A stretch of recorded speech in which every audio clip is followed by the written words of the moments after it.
Hello and welcome to Hank Games Without Hank. My name is John Green. I'm the manager of the Swindon Town Swiddly Poopers, and today we are taking on Fulham in the Premier League. We need to win this game because all we ever do is draw, and that's not the way to win. Today I'm going to talk to you about the year after college. So a lot of people just graduated from college, like several million people just graduated from college here in the last couple weeks. So I thought I would talk about the year after college. That was one of the most upvoted things. By the way, if you want me to talk about something, leave it in comments and then and read other people's comments and vote up your favorites, because that's how I decide what to talk about on these shows. Today, so the year after college. Or even, let's say, the 2 years after college. The 2-year transition from whether it's college or high school or whenever, or graduate school, whenever you choose to enter the so-called real world. The first thing that I would recommend you do is that you read the David Foster Wallace essay, This is Water, which he gave as a commencement address at Kenyon College, my alma mater, many years after I was there. But it's a great speech and really, really influential in the way that I think about my life. I hope I haven't made a Swiddly Poopers video about this before. But anyway, I've made 125 of these things, so you can't expect me to be completely original every time. Anyway, it's going to suck. That's the basic takeaway here. That pass sucked. Oh, God. It's going to suck. It's going to suck for a lot of reasons. The biggest reason is that you're making a transition and you're being asked to do something. Oh, that pass. It's almost there. You're being asked to do something that you don't know how to do, and you don't have any way of knowing how to do it. And more importantly, you're entering into everything that's good and nice and manageable about adulthood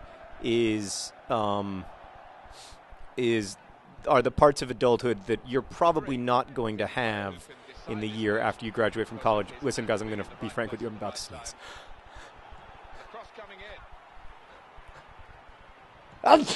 Oh, God, that took forever.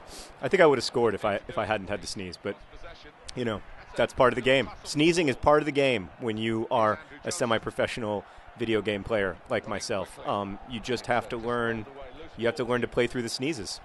That's what my mentor taught me, Husky Starcraft. Go! Oh, boy. Kesal de Jubba would be very disappointed in that pass. My other FIFA mentor.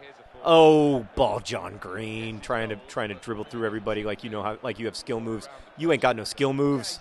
So what's pleasurable about adulthood is stability and, having enough money to eat on a regular basis, and then, having this really pleasant support network that makes everything in life easy. Oh, just a little bit more on that pass makes everything in life easier and more fun. And it's kind of hard to have that in the first year after college because you probably aren't going to have much money unless you're working in banking or something. Oh, what? Oh, it's a foul. That's a red card. Oh, I was not offside.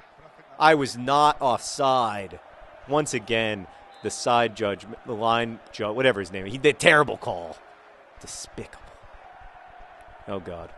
Ricardo Bunsen-Berna, you're not needed. So you're building your social network, your professional network, all of these things that are later going to be very useful to you, but that you don't have now. Ball John Green. Ball John Green. Go back to your husband. Give him a hug. That's what I love to see. It's two John Greens expressing their love for each other in a knee-to-knee kind of way. What a great tackle by Ball John Green. He's been getting better since I learned the rules of FIFA that you can make your player improve by teaching him things. So he's a better tackler than he used to be, and it just showed. Fantastic stuff, and suddenly we are on the edge of our second victory in the Premier League this year. Could it be? Time will tell. So, but to return to my point about how the years after college kind of suck, they do kind of suck. Now, there's a lot of pleasure in them, and this is obviously not universal. For some people, they're great years, but for a lot of people, they're very difficult. I know they were, for me, the worst. Other than when maybe middle school, the first 2 years after college were the worst because I felt extremely insecure. I didn't know what I was supposed to do with my life. I still don't know what I'm supposed to do with my life, really, but I feel much less nervous about it now than I used to. And I felt I felt this false sense of immediacy, this sense that things were going to either work out or not, and it would happen soon. I remember thinking, oh my gosh, if I don't meet the girl I'm going to marry by the time I'm 25, I'll never be happy. Well, that turned out not to be true. Oh no! Oh, a nervous moment for the Swoodly Poopers. Hold on, I'm getting a call. It's Elise, who you'll remember from yesterday.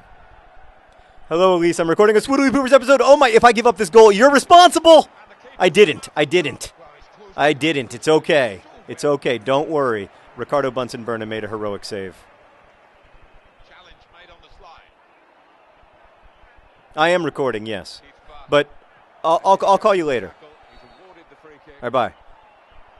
Oh, no, thank you. All right, bye. Oh, what a nervous moment. I was going to blame Elise. It was going to be the end of our publicist-author relationship. It would have been so awful because she's the best. And I love her, but I would have had to do it because it was the right... Yeah, there you go. Green, ball John Green getting Merrick, silent but deadly, and twice as Vice excited about the game. Look at this. We're winning 1-0 going into the second half. Great stuff. Great stuff from ball John Green. He makes a tackle and then just, a relaxed finish. And then Ricardo Bunsen-Burnham. He's a hero. And then a very dangerous tackle there from, I believe, Merrick. But good stuff. All right. So to return to the question of, so here's what I would say. The first thing is that you got to be patient with yourself. You have to understand that you know you're coming into this weird thing called adulthood, and like, of course you don't know how to do it. You know, like when I look back and I think about both my interpersonal and professional relationships, like of course I didn't know what I was doing, and of course it was extremely stressful.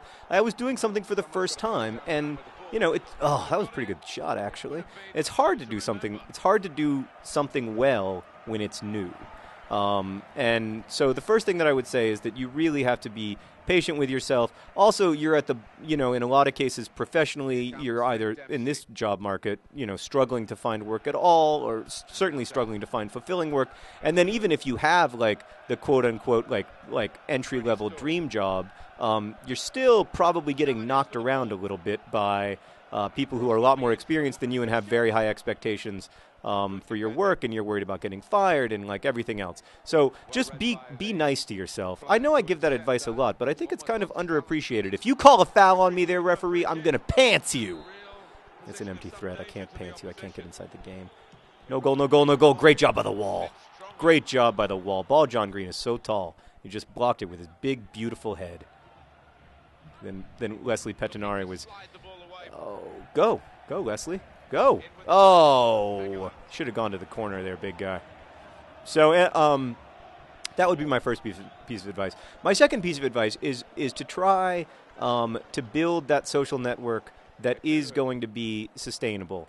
And a big part of that, to me at least, is like not worrying too terribly much about marriage and that kind of stuff. You're young. You got your whole life to be married. Now, like, if you want to get married because you've like been together since like grade school or whatever, I'm not judging people. Whatever you want to do is fine, but just don't put so much pressure on yourself. It's gonna be fine. It's also not that big of a deal, it turns out. Like, I realize that's easy for me to say, sitting here playing FIFA for a living at the ripe old age of 34. But it really, you'll be surprised by how differently things work out from what you're likely expecting at this point in your life. It should have been a goal. It should have been 2-0. Tell you what, man, Fulham, they're not having a great game. You gotta say what you think, and I don't think Fulham are playing well right now. You could have just held that ball up for a second. There was about to be a beautiful run. So, I'll briefly tell you my own story. I moved to Chicago right after I graduated. Well, I worked for 6 months as a hospital chaplain, and then I moved to Chicago right after I graduated from school, and it was really, really hard. I was in a new place. I do recommend, by the way, people I think don't say this often enough. A lot of professional and personal success is about who you know, and it's a lot easier in a big city than it is in a small city. Or it's a lot easier. Some small cities have jobs. It's a lot easier to find a job in a place where there are jobs. So I went to Chicago because I had heard that it was the kind of place that had jobs, as opposed to where I was living in Ohio. And that's how I got my job, first as a temp and then as an assistant at the American Library Association. That kind of made the whole rest of my life possible because I met Eileen, etc. Oh, no. Oh, Eileen would not have been proud of that defense there. Eileen, I'm embarrassing my mentor. Come on, guys. Come on. Get this victory. You can do it. It's there for the snatching. And I just had a really difficult time. I had a really difficult first 2 years in Chicago. I didn't really like the city. I didn't know it. It was too big for me. I thought everyone was big, fake head. And I had friends, and I really valued those friendships, but I ended up sort of not focusing on my friendships and instead focusing on a doomed romantic relationship in the manner of many people in their early 20s, and that was really unfortunate. So that colored my own experience, I guess. But my primary memory is, yes, they're squatting in shame. That's my favorite kind of squatting because we won the Swindon Town Swoodly Poopers with their second victory of the season. Astonishingly, 10 games into the season, we remain unbeaten. It's true. Anyway, you'll be fine. Just be patient with yourself. Thanks for watching. I sound like my therapist. Best wishes.